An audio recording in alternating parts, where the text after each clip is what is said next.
Hello guys, welcome back to my channel. तो इससे पहले जो आपको फॉर्मूले की वीडियो में मैंने चैप्टर 1 से लेकर चैप्टर 7 के सभी फॉर्मूला आपसे डिस्कस किए थे। तो इसमें हम डिस्कस करेंगे चैप्टर 8 से जो आगे के चैप्टर हैं उनके बारे में, उनके जितने फॉर्मूले हैं उनको डिस्कस करेंगे। ठीक है, तो इसमें सब आपका चैप्टर 8 है ट्रिग्नोमेट्री। तो ट्रिग्नोमेट्री में वैसे फॉर्मूले काफ़ी हैं, लेकिन इनको आपको मैं अच्छे से एक्सप्लेन करूँगी और आपको बहुत सारे क्वेश्चन करने में हेल्प होगी। तो आपका सबसे पहला इसमें है trigonometry ratio.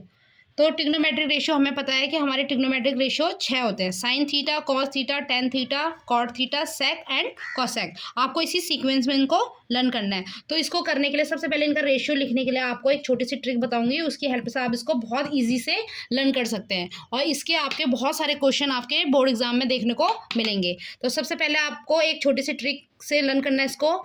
P B P H H B. तो इसकी ट्रिक है पंडित भद्री प्रसाद हर हर बोले। बस आपको ये रेशियो ऐसे लर्न हो जाएंगे। तो सबसे पहला आपको यहाँ है सोना चांदी तोले, साइन कॉस टेन। तो आपका साइन का क्या आया, पी बाई एच। दूसरा आपका है बी बाई एच और थर्ड वन है आपका पी बाई बी। बस आपको ये तीन रेशो लर्न करना है। तो ये कहाँ से आया, P by H B by H है क्या, आपको पता है कि ट्रिग्नोमेट्री रेशियो में जो हमारा ये लगता है हमारा रिलेशन, ये लगता है हमारा राइट एंगल ट्राइंगल में। तो इसमें आपको होता है बेस, ये हो गया आपका परपेंडिकुलर, ये हो गया आपका हाइपोटेनस। ठीक है, तो ये आपके तीन रेशियो हो गए। उसके बाद आपको क्या करना है, टेन क्या होता है, किसका इन्वर्स होता है, कॉट का।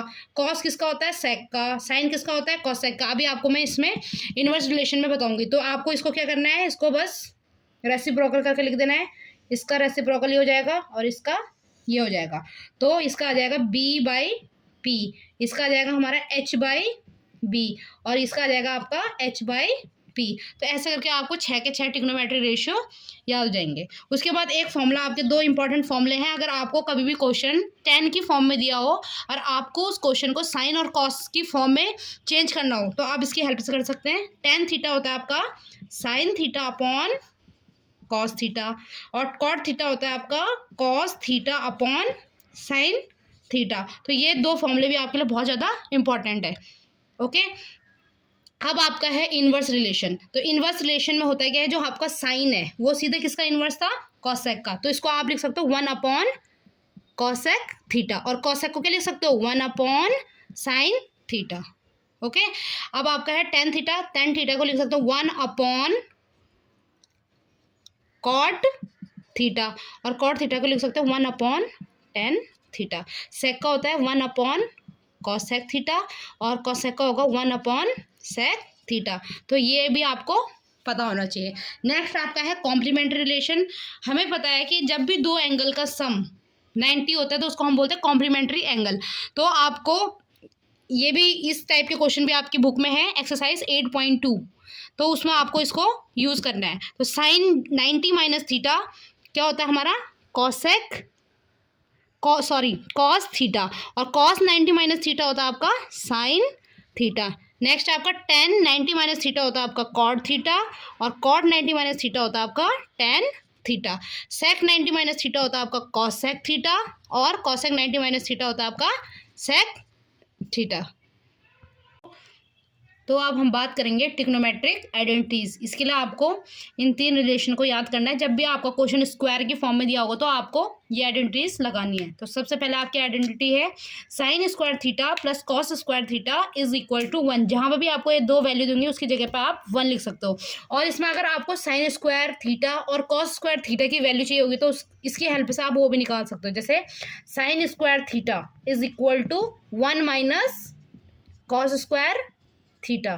ओके, और अगर आपको कॉस स्क्वायर की वैल्यू चाहिए तो क्या करोगे आप, cos square theta is equal to 1 minus sine square theta. अब आपका दूसरा रिलेशन है टेन स्क्वायर थीटा और सेक स्क्वायर थीटा का।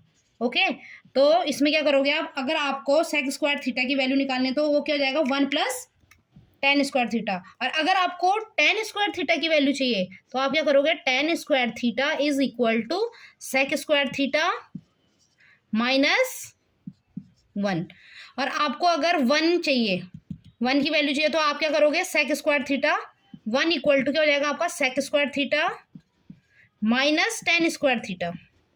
तो इन दोनों का जो डिफरेंस होता है sec square theta minus tan square theta, उसकी जगह पे आप 1 लिख सकते हो। ओके, और लास्ट वन इज अगर आपको cos square theta cosec square theta की वैल्यू चाहिए तो हो जाएगी 1 प्लस कॉट स्क्वायर थीटा। यदि आपको कॉट स्क्वायर थीटा की वैल्यू चाहिए तो हो गया आपकी कॉसेक स्क्वायर थीटा माइनस 1, और इन दोनों का जो डिफरेंस होगा कॉसेक स्क्वायर थीटा माइनस ये उधर जाके क्या हो जाएगा minus cot square theta is equal to 1। तो ये आपके हो गए फॉर्मूले फ्रॉम ट्रिग्नोमेट्रिक चैप्टर। तो अब हम बात करेंगे ट्रिग्नोमेट्रिक टेबल की, ठीक है। तो अब इसमें हमें पता है कि जो हमारे स्टैंडर्ड एंगल होते हैं वो होता है 0 degree, 30 degree, 45 degree, 60 degree and 90 degree, और हमारे ट्रिग्नोमेट्रिक रेशियो 6 होते हैं। तो इनकी वैल्यूज़ अब हम कैसे लर्न करें, तो ये एक आसान तरीके से इस टेबल को हम पढ़ेंगे और इसकी सारी वैल्यूज़ आप किसी भी क्वेश्चन में तब यूज़ कर सकते हो। ओके, तो इसके लिए मैं आपको बताती हूँ कि इसको आपको कैसे करके इस टेबल को लर्न करनी है, ठीक है। सबसे पहले हम क्या करेंगे, इसमें ऐसा करके लिखेंगे 0 1 2 3 4, और इसी 4 से सारे नंबर को आप क्या करोगे डिवाइड कर दोगे, ठीक है। और उसके बाद एक और काम करना आपने, इन सब में ले लोगे इन सब का रूट। तो अगर आप इसका 0/4 का रूट करोगे तो इसका आंसर आएगा 0। इसमें करोगे आपको पता है कि रूट के अंदर अगर कोई भी दो वैल्यू होती है तो इसको आप √1/√4 लिख सकते हो। तो √1 का रूट होता है 1 और √4 का होता है 2, इसकी वैल्यू हो जाएगी 1/2। थर्ड वन इज √2, तो आपका √2 ही रहेगा, और √4 किसका रूट है 2 का। तो आप इसको पहले क्या करोगे, आप इसको कट कर दो, 2 1 2 2 2 4, तो √1, तो √1 का रूट होता है 1, और नीचे क्या रहेगा आपका √2। इसको करोगे आप तो आपका √3 अपॉन, और ये √4 का अगर रूट बाहर निकलेगा तो क्या बचेगा 2, और इसको इससे काट दोगे कितना आएगा आपका आंसर 1। तो बस आपका ये वैल्यूज़ आएंगी, तो इससे आपकी पूरी टेबल की जितनी भी वैल्यूज़ है आपको लर्न हो जाएंगी। बस इतना सा काम करना है आपने। तो सबसे पहले हमारा साइन, तो ये सारी साइन की वैल्यू आ गई। साइन 0 होता है हमारा 0, साइन 30 होता है हमारा 1/2, साइन 45 होगा हमारा 1/√2, साइन 60 होगा हमारा √3/2, ओके, और हमारा साइन 90 होगा हमारा 1। तो ये होगी आपकी साइन की वैल्यूज़। अब हम करेंगे साइन का। अब इसमें क्या होता है कि बस जो साइन 90 होता है वो आपका cos 0 हो जाएगा, बस इसको आपको रिवर्स करके लिख देना है। यहाँ पे हो जाएगा cos 0 1, इसको आ जाएगा √3/2, cos 45 और sin 45 की वैल्यू सेम होती है 1/√2, ये आ जाएगा आपका इधर 1/2, और cos 90 की वैल्यू होती है 0, ठीक है। cos की वैल्यू भी कर दी। अब हमें है tan की वैल्यू, तो इसके लिए एक फॉर्मूला होता है tan theta is equal to sin theta upon cos theta. तो इस वैल्यू से आप, इस फॉर्मूले से आप क्या कर सकते हो, tan की वैल्यू निकाल सकते हो। तो साइन अपॉन कॉस 0/1, तो क्या हो जाएगा आपका 0/1 की वैल्यू हमेशा क्या होती है 0, तो ये हो जाएगा आपका 0। इसमें करेंगे 1/2, √3/2, डिनोमिनेटर से डिनोमिनेटर आपका कट जाएगा तो इसकी वैल्यू हो जाएगी 1/√3। इसमें क्या होगा √2 से √2 कट जाएगा तो क्या आएगा आपका 1। इसमें करोगे तो इसके नीचे 2 से 2 कट जाएगा, क्या आएगा आपका सिर्फ √3 बचेगा, और यहाँ पे करोगे 1/0, लास्ट वन इज 1/0, तो 1/0 होता है आपका नॉट डिफाइंड, तो ये हो गया नॉट डिफाइंड। फिर जैसे साइन का रिवर्स कॉस था वैसे tan का रिवर्स कॉट है, तो आप इसको यहाँ लेके आ जाओगे। ये हो गया √3, ये हो गया वैल्यू। tan 45 एंड cot 45 की वैल्यू सेम होती होगी वो आपकी 1, ये आ जाएगा वहाँ, यहाँ पर आपका 1/√3, और ये हो जाएगा 0। अब हमारा है सेक, और एक रिलेशन हमने ऑलरेडी पढ़ चुका है कि हमारा जो cos थीटा होता है वो किसका रिवर्स होता है 1/sec का। तो जो हमारा sec थीटा होगा वो क्या हो जाएगा 1/cos का रिवर्स हो जाएगा। बस आपको क्या करना है, cos की वैल्यू को रेसिप्रोकल करके लिख देना है। तो इसके नीचे कुछ नहीं है तो इसके नीचे मान लेते हैं 1, तो इसको रेसिप्रोकल करोगे तो कितना आएगा आपका 1, इसका करोगे तो 2/√3, इसका करोगे तो √2/1, और इसका करोगे 2, इसका करोगे तो 0/1 मीन्स 1/0, तो 1/0 क्या होता है आपका नॉट डिफाइंड, ये हो गया। तो इसके अब इसको निकालने के आपके दो तरीके हैं, एक तो आप इसका रिवर्स करके लिख दो, और या तो हमें पता है कि जो हमारा कॉसेक होता है वो क्या होता है साइन का रेसिप्रोकल होता है, ठीक है, इनवर्स रिलेशन है। तो हमारा जो साइन थीटा होगा 1/cosec थीटा, तो आप इसको रिवर्स करके लिखो या इसको आप रेसिप्रोकल के लिखो, तो इसके दोनों के आंसर आपके सेम आएंगे। इसको करोगे आप रेसिप्रोकल 0/1, इसको उल्टा करोगे तो 1/0, क्या हो जाएगा नॉट डिफाइंड। तो यहाँ पे भी देखो नॉट डिफाइंड, इसको आप इसका रेसिप्रोकल करो तो 2/1, तो 2/1 यहाँ पे भी 2 आएगा। इसका करोगे √2/1 और यहाँ पे ये है √2/1 लिखो ना लिखो वो आपकी मर्जी है, √2 आएगी इसकी वैल्यू। यह आएगा आपका √3/2 और इसका भी रिवर्स करोगे तो √3/2। अब इसके बाद आपका आएगा इसका आएगा आपका 2/√3 और इसके बाद आपका ये 1 है तो ये आ जाएगा। तो इस तरीके से आप ट्रिग्नोमेट्रिक टेबल को बहुत इजी तरीके से बना सकते हो। ओके,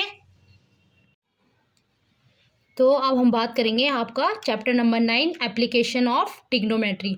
तो इसमें आपके कोई भी जितने भी आपको मैंने ट्रिग्नोमेट्री के फॉर्मूले बताए चैप्टर 8 के, वही फॉर्मूले इसमें यूज़ होने वाला है। ओके, तो इसके अंदर वही फॉर्मूले यूज़ होंगे। तो आपका चैप्टर नंबर 10 के बताऊंगी मैं आपको। चैप्टर नंबर 10 आपका सर्कल, तो सर्कल के बारे में, उसकी प्रॉपर्टीज़ के बारे में इसमें बात करेंगे। ठीक है, फॉर्मूले तो इसमें है नहीं इतने ज़्यादा, तो उसका एरिया और उसका जो सर्कमफेरेंस होता है उसका फॉर्मूला बताऊंगी मैं इसमें आपको, और उससे उसकी प्रॉपर्टीज जो यूज़ होंगी चैप्टर में उनको बताऊंगी। ठीक है, आपका चैप्टर 10 सर्कल है। चैप्टर 11 आपका कंस्ट्रक्शन है, उसमें भी कोई फॉर्मूले यूज़ नहीं होंगे।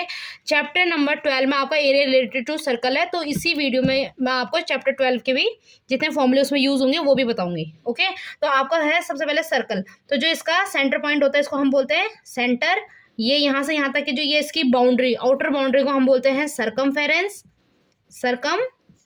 Of circle. और जो इसके सेंटर से लेकर सर्कमफेरेंस के बीच की जो डिस्टेंस होती है उसको हम बोलते हैं रेडियस। ओके, और उसमें आपका होता है एक सेंटर से अगर कोई लाइन, एक कोई कॉर्ड पास होती है उसको बोलते हैं इसका डायमीटर, और कॉर्ड किसको बोलते हैं, जो सर्कल की जो सर्कमफेरेंस होती है उसको 2 पॉइंट पर टच करे उसको बोलते हैं हम कॉर्ड। तो ये भी हमारी डायमीटर भी क्या है, एक कॉर्ड है। तो ऐसी कॉर्ड है जो कि सिर्फ और सिर्फ डायमीटर ही ऐसी कॉर्ड है जो आपके सेंटर से पास होती है। ठीक है, ये आपकी होगी कॉर्ड। उसके बाद आपको बताया इसमें सर्कल है। सर्कल के बाद अगर आपके 2 रेडियस के बीच का जो ये रीजन होता है इसको बोलते हैं हम सेक्टर। क्या बोलेंगे इसको, सेक्टर। तो ये हो गया आपका माइनर सेक्टर और ये हो गया आपका मेजर सेक्टर। ओके, और एक इसमें बात करेंगे हम, जैसे ये आपका सर्कल है, सर्कल के बाद जो कॉर्ड और जो आपकी ये आर्क है इसके बीच की जो एरिया है ये, इसको हम बोलते हैं सेगमेंट। इसको बात करेंगे, इसको बोल देंगे हम सेगमेंट बोलते हैं इसको। ओके, तो इसमें सिर्फ और सिर्फ आपका फॉर्मूला कौन सा यूज होगा, एक तो आपका है एरिया ऑफ सर्कल। तो आपको एरिया ऑफ सर्कल का फॉर्मूला होता है πr², और एक होता है आपका सर्कमफेरेंस ऑफ सर्कल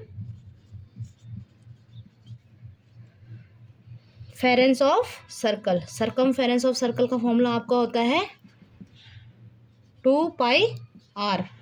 ओके, अब आपके इसमें फॉर्मूले में, इसमें जो आपका चैप्टर 12 में यूज़ होने वाले फॉर्मूले हैं वो है आपका एरिया ऑफ सेक्टर और area of segment, length of arc कैसे फाइंड करें। तो इसके लिए आपका फॉर्मूला है इसमें, जैसे ये आपका हो गया सेक्टर, आपको इसका इस रीजन का एरिया निकालना है। तो आप क्या करोगे, इसमें क्या यूज़ करोगे, आपका एरिया ऑफ सेक्टर का फॉर्मूला होता है एरिया ऑफ सेक्टर। तो एरिया ऑफ सेक्टर का फॉर्मूला आपका होगा, एरिया ऑफ सेक्टर होता है आपका θ/360 इंटू πr²।